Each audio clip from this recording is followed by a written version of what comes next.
Dieu,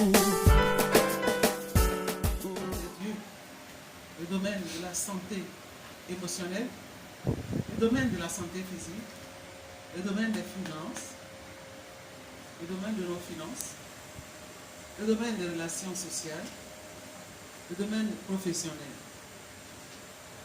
Au nom puissant de Jésus, Amen.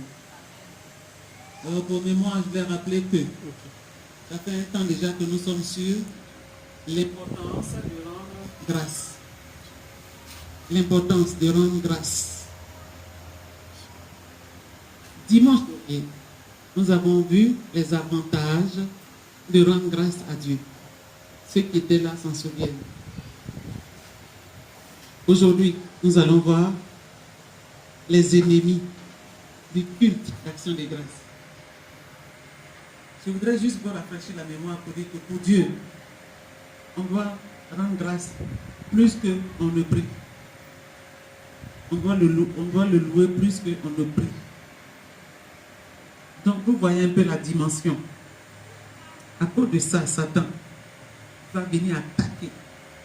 C'est vrai que humainement, voyez-vous, quand tu es malade, on te dit qu'il faut rendre grâce, ça n'a pas de sens. Tu souffres et on te dit qu'il faut dire merci. Quand tu as perdu un être cher, il faut rendre grâce à Dieu. Difficile. Mais notre Seigneur Jésus nous a donné l'exemple. Devant le tombeau de Lazare, il nous a donné l'exemple. Aujourd'hui donc, nous allons voir les différents ennemis du culte d'action des grâces. Je voudrais citer le manque de foi en Dieu ou alors l'incrédulité. L'incrédulité.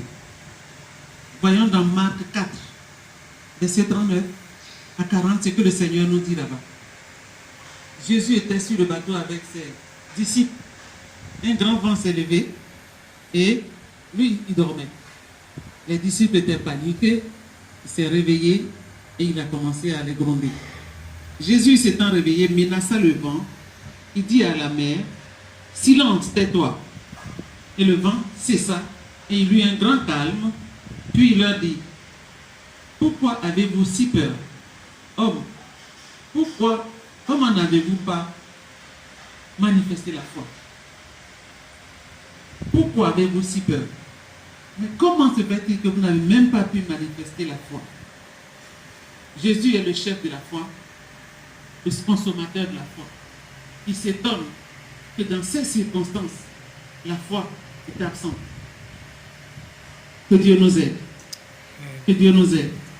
Et ce que Jésus ne soit pas choqué dans nos situations, mais que dans nos situations, le Seigneur voit que la foi s'est imposée. Je voudrais citer aussi l'attitude mentale négative.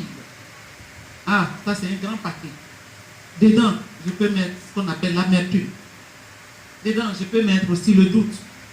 Dedans, je peux mettre les soucis. Je peux y incorporer la peur. Je peux y mettre toutes les pensées négatives. Souvenez-vous, le grand terrain de combat, ce sont nos pensées. C'est là-bas que Satan envoie toutes les pensées négatives. C'est là-bas qu'il lance les flèches. Il lance les flèches pour te dire, tu ne réussiras pas. Ça va échouer. Tu ne pourras pas. Il y a l'opposition. Il y a les blocages. Tu vas mourir. Alors, il faut être conscient que le combat est réel.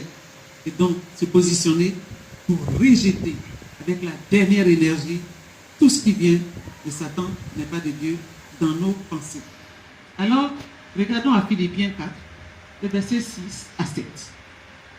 Oh, le Saint-Esprit nous dit, ne vous inquiétez de rien, mais en toute chose, faites connaître à Dieu vos besoins.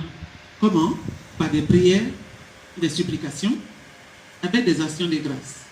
Et alors, la paix de Dieu qui surpasse toute intelligence gardera vos cœurs et vos pensées en Jésus-Christ. Nous ne devons pas nous inquiéter. Mais au lieu de s'inquiéter, il y a ce qu'on nous a dit de faire. Rendre grâce. Rendre grâce. Et supplier et prier. Le Seigneur est fidèle. Je parlerai de ta bonté, ta fidélité. Je dirai tout haut, tout haut.